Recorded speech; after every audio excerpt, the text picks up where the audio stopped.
네, 안녕하세요. 태백산맥 낭독 챌린지 4기. 오늘은 6일차 시작하겠습니다. 페이지, 종이책으로 52페이지고요. 전자북은, 이북은 37페이지부터입니다. 방주기에 닦여진 길은 바다가 밀물이면 밀물인 대로, 썰물이면 썰물인 대로 유난히도 희게 드러나 보였다. 왜냐하면 벌교 포구는 그 바닥이 모래라곤 구경할 수 없을 지경으로 온통 뻘밭이었는데 그것이 다른 데 것과는 달리 질기고 차져서 한번 발목이 빠졌다 하면 빼기가 어려울 정도였다.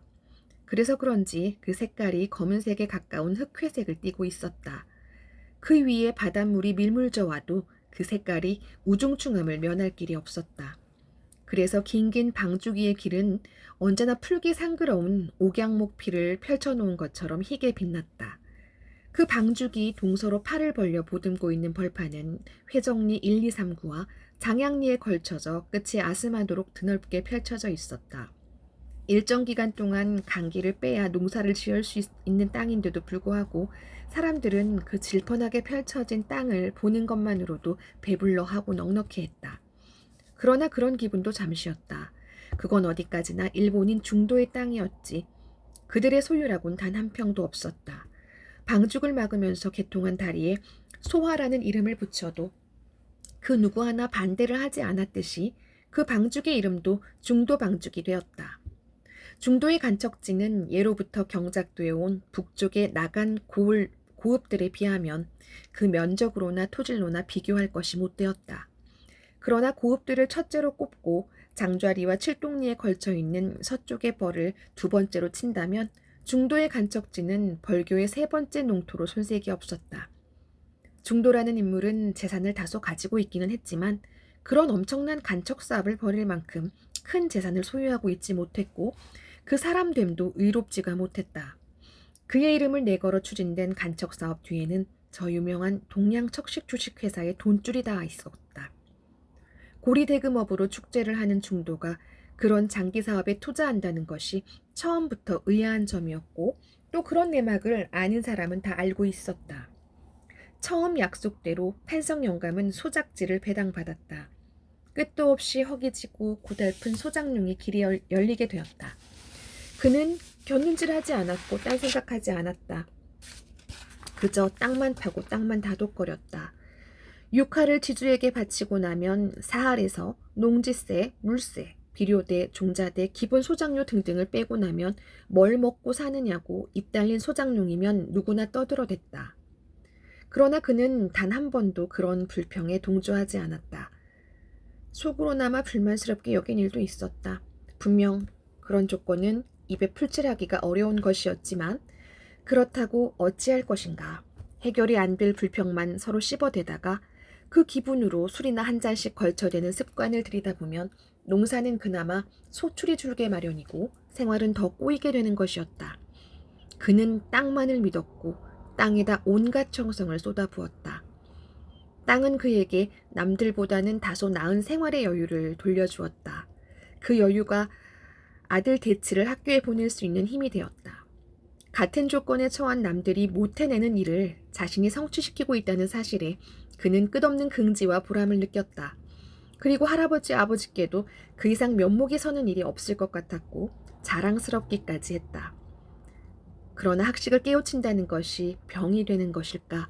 아들 대치는 그가 소망하는 것과는 거리가 멀게 변해간 것이다. 아버지가 관군을 상대로 한 싸움에 목숨을 내걸고 뛰어든 그 용기는 어디서 생기는 것일까? 아들놈 대치가 일본을 바람벽으로 삼고 있는 지주 중도를 상대로 소작쟁이를 벌인 용기는 또 어디서 생겨났을까?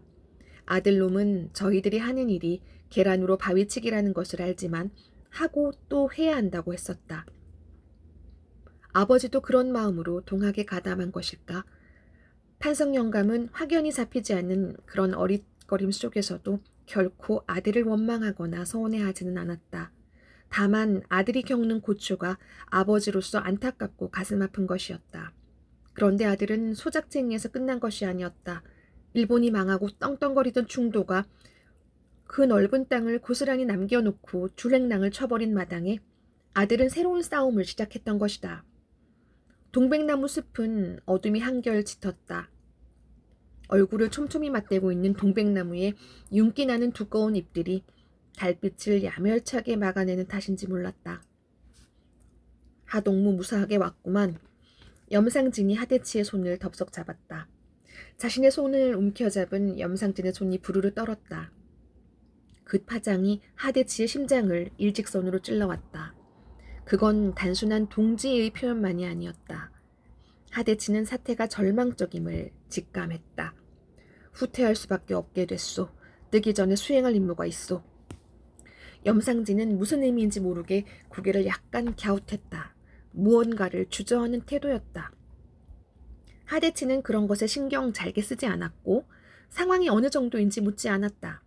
염상진이 위원장 직책을 맡고 있기는 했지만 그도 명령에 의해 움직이고 있을 뿐 속 시원할 만큼 구체적으로 알리는 일은 없을 것이었다.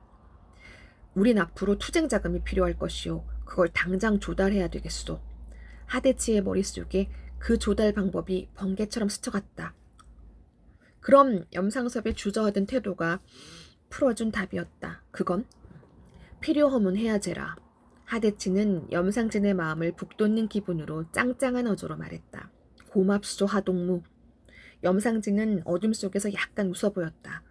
하대치는 언제나 염상진을 그런 식으로 대했다. 그건 저절로 우러나오는 염상진에 대한 존경의 표현이었다.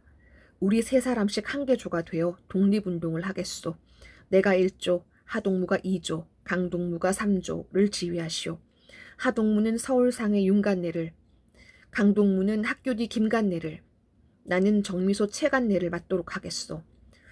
무엇이냐 큰돈 뽑자면 술도가 정가를 빼면 안 될 것인디요. 하대치는 염상진을 일깨우듯 말했다.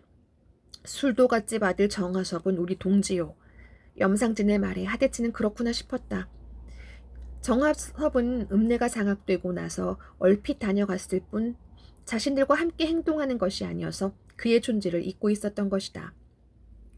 정하섭 동무를 봐서 술도갓집을 빼주는 게 아니오. 우리가 손대지 아니해도 정하섭 동무가 틀림없이 자금 조달을 하게 될 것이오. 염상진은 불필요한 오해를 막기 위해 설명을 첨가시켰다. 그렇구만이라. 하대치는 염상진의 치밀한 계획에 충분히 수긍이 갔다. 그리고 정하섭과 위원장 사이에 무슨 연락이 되고 있는지도 모른다고 생각했다. 한다 하는 지주로서 화를 면한 것도 술도갓집이었다. 잠시 얼굴을 내미쳤던 것이 자기네 집을 다치지 않게 하기 위해서였는지도 모른다는 생각이 하대치의 머리를 뒤늦게 스쳤다. 작전은 1시간 이내에 완료하고 2시간 이내에 고을읍 끝머리 옥산 입구 선앙당에 집결토록 하겠소. 현찰이나 금반지 같은 것 모두 줬소. 자금 조달이 목적이니 절대로 살상은 없도록 하시오. 불가피한 경우를 빼고는 암호는 전과 동일. 자, 출발합시다. 염상진이 흡소리가 나도록 숨을 크게 들이쉬며 일어섰다. 그의 껑충한 키가 어둠 속에서 쓸쓸할 정도로 커 보였다. 하대치는 자신보다 곱절은 커 보일 것 같은 염상진의 머리끝을 올려다보며 그는 아무래도 이런 일에만은 어울리지 않는다고 생각했다. 조심하십시오.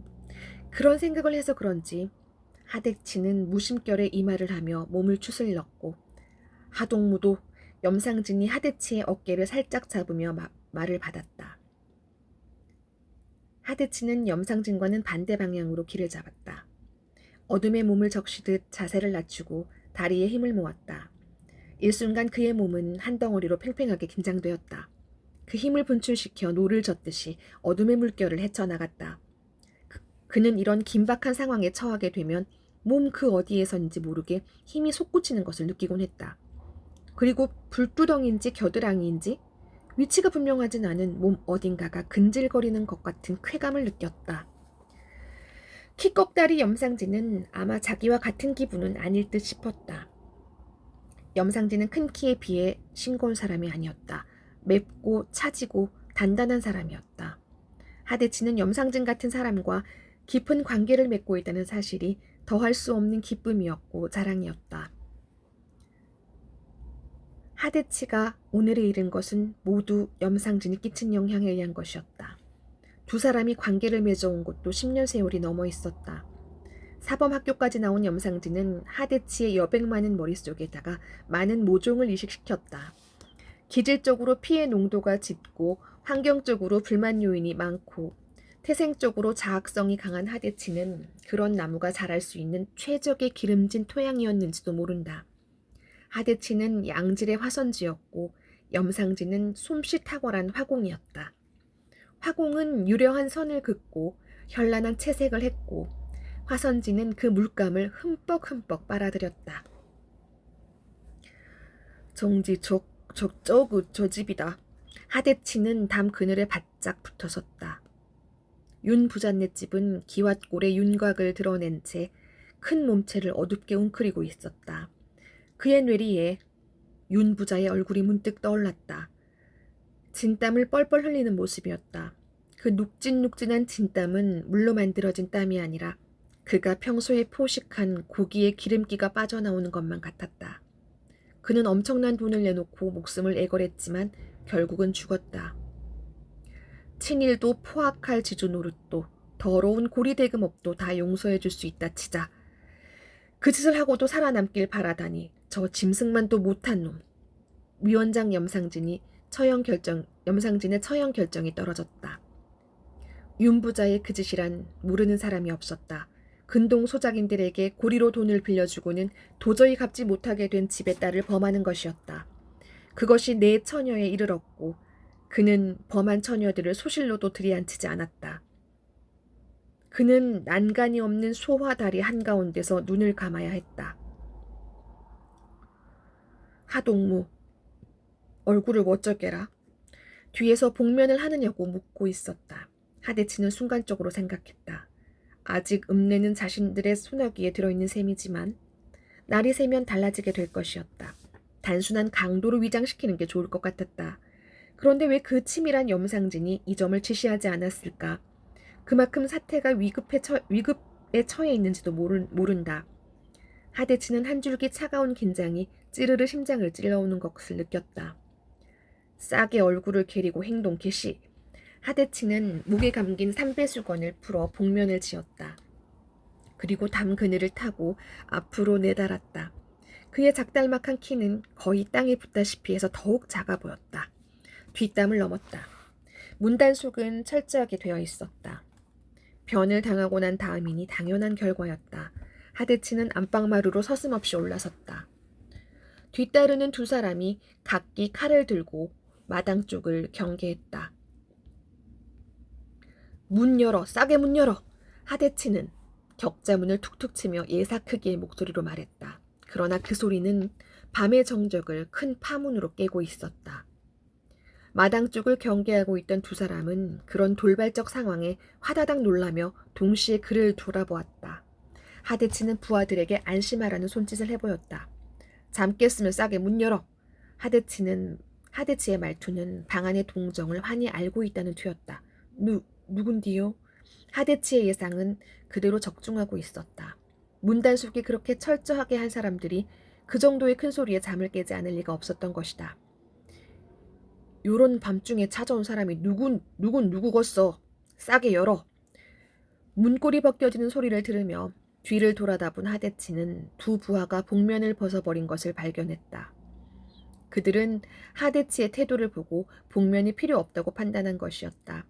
하대치가 윤간의 식구들에게 노린 점이 바로 그것이었다. 그는 부하들에게 빨리 복면을 하라는 손짓을 해보였다. 빨갱이가 무섭긴 무서운 모양이구만. 말 한마디에 문을 척척 따주는 거 보니께 싸게 돈이고 금반지고 다 꺼내요. 하대치는 방으로 뛰어들면서 강도로 돌변했다. 웜에 요일을 어쩔 거냐? 윤가 마누라는 칼끝을 피해 벽 쪽으로 밀리며 속았다는 탄식을 물었다. 으짜기는 뭘 으째, 싸게 돈만 내. 하대치는 칼을 바짝 들밀었다.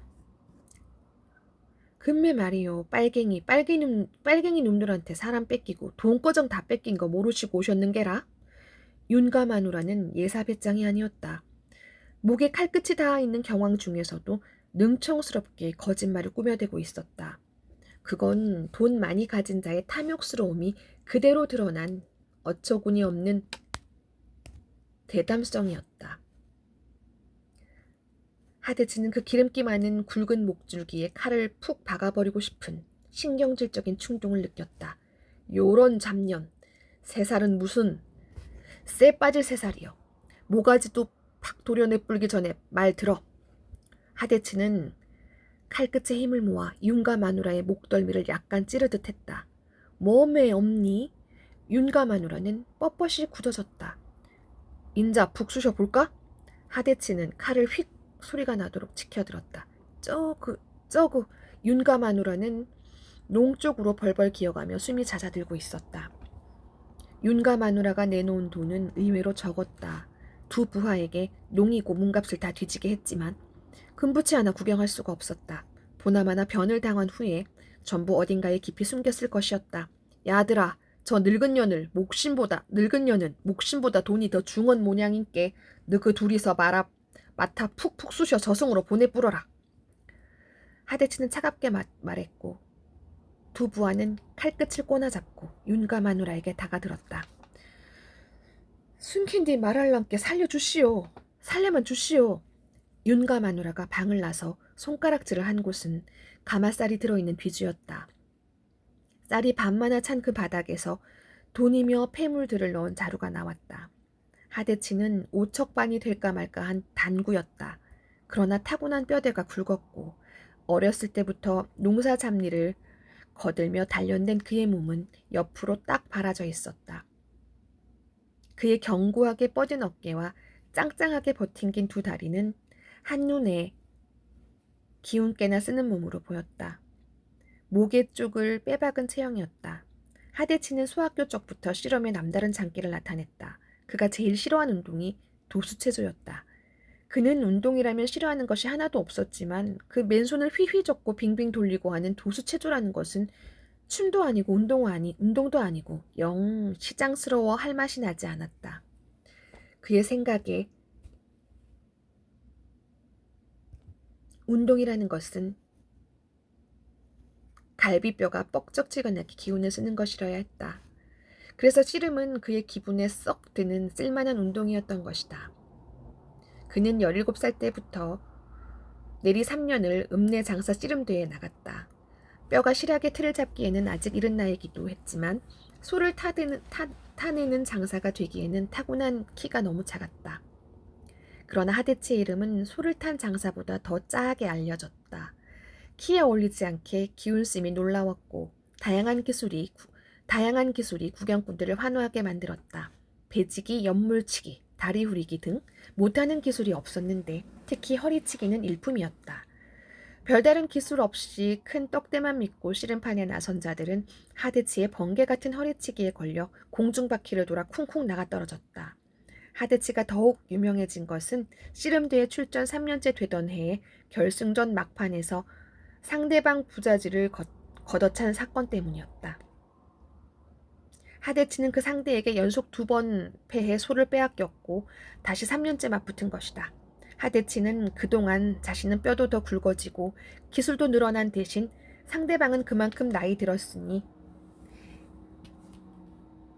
이번이야말로 하는 자신감이 있었던 것이다. 그러나 막상 삿발을 틀어지고 맞붙어 보니 형편이 그게 아니었다. 상대는 6척이 넘는 키에 기술까지 제대로 익힌 그야말로 제격을 갖춘 장사였다. 그는 작년과 다름없이 짱짱한 기운을 쓰고 있었다. 그는 예년과 마찬가지로 먼저 공격을 하지 않았다. 우람한 덩치로 떡 버팅기고 있다가 하데치가 이런저런 공격을 가하면 슬슬 피하듯 쳐냈다. 그러다가 하데치가 허점을 보였다 하면 순식간에 들어 던지거나 매다 꽂았던 것이다. 하데치는 번개불 치듯 빠른 동작으로 몇 번 그의 정갱이를 걷어찼다. 그러나 그는 꿈쩍도 하지 않았다. 하데치는 가망 없음을 깨달았다. 그렇다고 3번째마저 개구리 패대기 쳐지듯 모래밭에 나가 떨어질 수는 없었다. 그는 마음을 팽팽히 뻗질러 오르는 오기가 그것을 용납하지 않았다. 무슨 수를 써서라도 그놈을 모래밭에 쳐박아야 2년 동안 거푸당한 분이 풀릴 것 같았다. 아니, 어렸을 때부터 키 작은 연유로 받아왔던 놀림의 창피스러움과 철이 들어서도 남들 앞에 선뜻 나서기가 왠지 주저스럽던 그 지랄 같은 기분이 씻어질 것 같았다. 하데치는 전신에 힘을 돋우며 그를 밀치는 듯하다가 오른쪽 다리로 상대방의 다리를 감을 듯했다. 그건 누가 보나 다리 후리기를 하려는 자세였고 상대방도 그에 맞서 방어태세를 취했다. 그런데 하데치는 다리는 그대로 물러나는가 싶더니 다시 파고들었다. 그리고 상대방이 비명을 토하며 나가 떨어졌다. 구경꾼들은 와 함성을 터뜨렸고 패자는 몸부림치듯 모래밭을 뒹굴며 아이고 아이고 황소오름 같은 신음을 토하고 있었다. 그런 그의 두 손은 사타구니로 움켜쥐고 있었다. 구경꾼들은 그제야 그가 부자지를 채웠다는 사실을 알았다. 하데치는 당연하게 반칙패를 당했고 상대방은 부자지를 싸잡은 승자가 되어 엉기적거리며 소를 몰고 갔다. 하데치의 씨름대회 출전이 3번으로 끝난 것은 소작회 사건 때문이었다.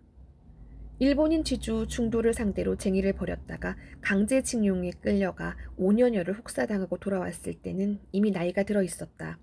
뿐만 아니라 힘자랑을 하고 싶을 만큼 그의 정신은 풋과일이 아니었다.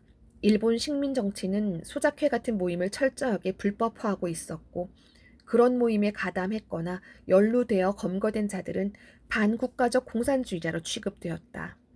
그러나 그런 종류의 모임은 상호 유대관계는 없었으나 전국적으로 은밀하게 뿌리내리고 있었다. 하데치가 속했던 소작회를 이끌었던 사람은 바로 염상진이었다. 그는 사범학교를 나오고서도 교편을 잡지 않고 농사를 지었다. 일본놈 정신을 가르쳐야 하는 선생질을 하는 것은 일본놈 순사나 군인이 되어 독립군을 잡아 고문하고 뒤쫓으며 총질하는 것과 똑같이 앞잡이 노릇하는 용서받을 수 없는 죄를 짓는 것이기 때문에 그는 농사를 짓는 것이라고 했다. 그가 사범학교로 다니게 된 것도 순전히 아버지의 강압에 의한 것이었다. 하데치의 눈에는 그는 아는 것이 너무 많았고 모르는 것이 하나도 없는 것 같았다. 사범학교까지 나온 사람이 삼복더위에도 나무 그늘에 앉아 느긋한 목청을 뽑아대는 매미 팔자와 다를 게 없는 선생질을 마다하고 그 굳고 험한 농사일을 작정했다는 것만으로도 하데치는 염상진을 우러러 볼 수밖에 없었다.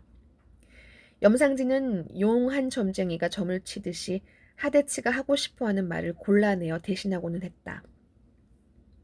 똑같은 사람끼리 어찌 차등이 있어야 되겠느냐. 모든 사람이 공평하게 한 번 태어나고 한 번 죽듯이 이 세상 모든 사람은 다 똑같은 것이다. 양반이 따로 없고 상놈이 따로 없다. 양반의 피가 따로 있고 상놈의 피가 따로 있는 것이 아니다. 그건 양반이란 것들이 저희들 좋게 지어낸 새빨간 거짓말이었다. 마찬가지로 지주라는 것도 따로 없고 소작이란 것도 따로 없다. 지주라는 것들이 소작이는 대대로 소장인이 될 수밖에 없다고 소작법을 악질적으로 만들었기 때문에 지주는 영원히 지주로 떵떵거리고 소작인은 영원히 소작인으로 배를 곶게 된다. 그 많은 소작인들이 비참한 생활을 면하고 모두 평등하게 살려면 어떻게 해야 하겠느냐. 봐라.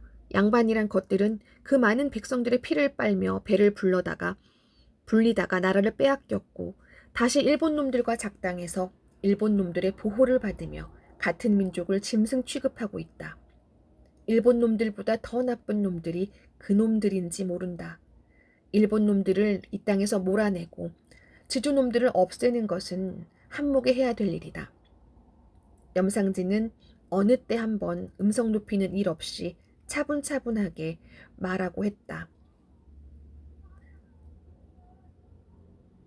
그런 염상진의 말은 무언가 갑갑한 멍울로 가득 차 있는 하데치의 가슴을 한 줄기 시원한 바람이 되어 어루만졌고 암담하게만 여겨지는 앞길을 열어주는 것 같은 한 줄기 밝은 빛이 되어 쏟아졌다.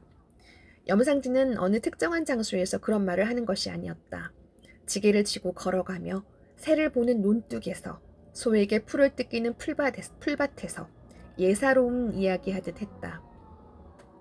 나중에서야 한 일이지만 그것은 시간을 아끼기 위해서가 아니라 순사들의 눈을 속이기 위해서였다. 그리고 중도를 상대로 쟁의를 일으키기 전날 밤에야 비로소 하데치는 염상진을 따르고 믿는 사람이 자신뿐이 아니라는 사실을 알았다. 거기에 모인 12명은 염상진만을 개별적으로 상대해왔던 것이다.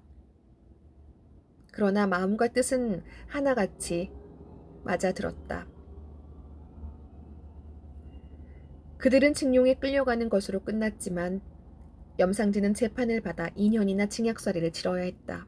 출감을 하고 며칠이 지나지 않아 그의 집에는 징집영장이 날아들었는데 염상진은 이미 자취를 감춘 뒤였다. 그는 이런 사태를 예견했던지 집에서 하룻밤을 자고는 다음날 나가 그 길로 소식이 끊기고 말았다. 그리고 해방이 되기까지 3년 가까운 세월 동안 그림자 한 번 비추지 않았다. 그런데 해방이 되기가 무섭게 모습을 나타낸 그는 금강산에서 중노릇했다는 무뚝뚝한 한마디로 그동안의 행적을 일축해버려 사람들의 궁금증을 더욱 깊게 만들었다. 하대치와 염상진은 5년 만에 서로를 끌어안는 감격적인 회오를 했다. 그때 염상진이 격한 어조로 터뜨린 첫마디가 하동무였다. 하대치 일행은 횡계다리에서부터 북쪽으로 펼쳐진 고읍들을 향하여 바쁜 걸음을 옮겼다. 전동리가 시작되는 홍태거리에 이르자 나간과 고읍 들녘들이 흐린 달빛 아래 아슴하게 드러났다. 하대치는 잠시 걸음을 멈추었다. 약속한 장소 옥사는 맞은편 들녘 끝머리 어둠 속에 있었다. 들녘의 왼쪽 옆은 옆으로 관통되고 있는 것이 보성을 지나 광주로 이르는 국도였고 오른쪽으로 뻗어나가고 있는 것이 나간에 이어지는 옛길이었다. 그 어느 쪽 방향도 탐탁지가 않았다. 두 방향 다 옥산까지는 휘어져 도는 길이었고 계속해서 모둠모둠 동네를 끼고 있었다. 그 동네를 피하자면 부득이 백고지의 정도의 산길을 타야 하는데 그러다 보면 시간 소모가 너무 많았다. 옥산까지의 직선 코스인 들녘 한가운데를 질러가기로 결정했다. 거기에는 좋은 은폐물들이 마련되어 있었다. 고읍들의 젖줄 노릇을 하는 냇물이 들판의 가운데를 꿰뚫어 흐르고 있었다. 그 양쪽 방죽은 그리 높지는 않았지만 더없이 좋은 은폐물이 되어줄 것이었다. 저 개굴창을 타고 가자. 괜찮을게라? 암시랑 아니요. 요 들판이 얼마나 넓은디 니까 전거 하나 꼼지락 된다고 누구 눈에 띌 성부르냐? 하대치는 잔소리 말라는 듯 내지르고 첫발부터 크게 떼어놓았다. 이내 나타난 들물을 옆으로 비켜나갔다. 들물, 하대치의 뇌리에 불현듯 떠오르는 얼굴이 있었다. 마누라였다. 들물은 마누라의 친정이었다. 그래서 순심이라는 이름이 분명히 있는데도 사람들은 마누라를 들물댁이라 불렀다. 그는 가슴이 찡 울리는 것을 느꼈다. 코골이 맵게 하는 그 울림을 떼쳐내기라도 하듯 그는 거칠게 얼굴을 훔쳤다. 그러나 집을 나설 때의 마누라의 잔상은 지워지지 않았다. 안쓰럽고 미안하고 딱하고 마누라에게는 무엇라고 할 말이 아무것도 없었다. 19인 그에게 마누라는 18에 시집을 왔다. 그리고 징용에 끌려갔다 오니 4살짜리 아들을 그의 품에 안겨주었다. 꼭 거짓말 같고 꼭 금덩어리를 횡재한 것만 같은 그 기분대로였다면 그때부터 두더지가 되어 땅을 팠어야 했다. 마누라의 부지런함과 자신의 뚝심을 합쳤더라면 아무리 소작이지만 배골며 살지는 않았을 것이다. 그러나 마음이라는 것은 꼭 한 가닥만이 아니었다. 그에게 굵은 가닥은 따로 있었다. 그는 가망 없는 농사에 파묻히기보다는 그것을 가망 있게 만드는 운동에 빨려들었다. 그는 염상진과 함께 1년 감옥살이를 했다. 그때도 마누라는 갓난 사내 아이를 그의 품에 안겨주었다. 그러면서도 마누라는 미륵불의 현신인 듯 변함없는 얼굴이었다. 어찌 보면 웃음기가 감도는 듯도 싶고 어찌 보면 아무런 표정이 없는 것도 같은 그러나 전체적으로는 편안한 느낌을 주는 얼굴로 마누라는 그를 대했을 뿐이다. 그의 아버지는 며느리의 그런 얼굴을 무척이나 소중하게 여겼다. 미륵불이 현신한 상으로 집안의 부귀영화를 이룰 관상이라는 것이었다. 좋다고 해서 기분 나쁠 것 없는 말이었지만 어느 관상쟁이가 얼빠진 소리께나 짓거렸다고 그는 귓등으로 흘려듣고는 했다. 마누라는 표현을 하지 않을 뿐 알 것은 다 알고 있었다. 직룡에서 돌아와 횡재한 것 같은 아들을 보고 고맙기도 하고 면목 없기도 해서 쓰잘데없는 짓거리 하다가 제표가 당신 고상만 쎄빠지게 시켰구만 하고 그는 머리를 긁적였는데 주색 잡기 하신 것도 아니고 남정네 하는 일인디 무슨 짚은 뜻이 있겠제라. 마누라는 다 이해한다는 표정이었다. 1년 징역을 살고 나왔을 때도 마누라는 똑같은 말을 했다. 마누라는 아무 배움이 없었지만 속이 깊었고 심성이 착했다. 특히 마누라의 지칠 줄 모르는 부지런은 동네 사람들의 입을 모으게 했다.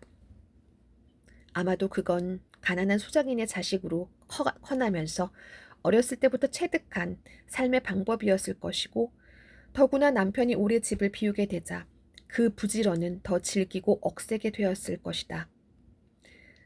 남정네가 하는 뜻깊은 일이 무엇이었길래 결혼 10년 동안 남편으로서 마누라에게 해준 것이 아무것도 없음을 하데치는 새삼스럽게 깨닫고 있었다. 그건 안개 자욱이 낀 폭우처럼 가슴 스산해오는 슬픔이고 죄의식이었다. 그런데 또 뒤쫓아오는 위험을 피해 언제 돌아오게 될지 모를 길을 떠나고 있는 것이다. 그는 마누라를 보듯 저만큼 멀어진 들모를 돌아다 보았다. 그리고 마음 여리게 만드는 그 축축한 생각을 떼치려는 듯 걸음에 속력을 가했다. 하데치가 옥상 입구 선앙당에 도착하니 염상진은 이미 와 있었다. 강동식 내조를 기다리기 위한 경계를 세워놓고 돌담 구석에 염상진과 마주 앉았다. 앞으로 어쩌겠는가요? 하데치는 불타오르던 경찰서를 생각하며 안타까운 심정으로 불쑥 물었다. 하동무도 다 짐작은 하겠지만 한참 동안은 어려운 투쟁을 해야 할 것이요. 주력 부대가 무너졌으니 우리의 혁명 시도는 일단 실패한 것이요. 그러나 힘을 내시오. 혁명 완수는 실패 다음에 얻어지는 값진 열매니까.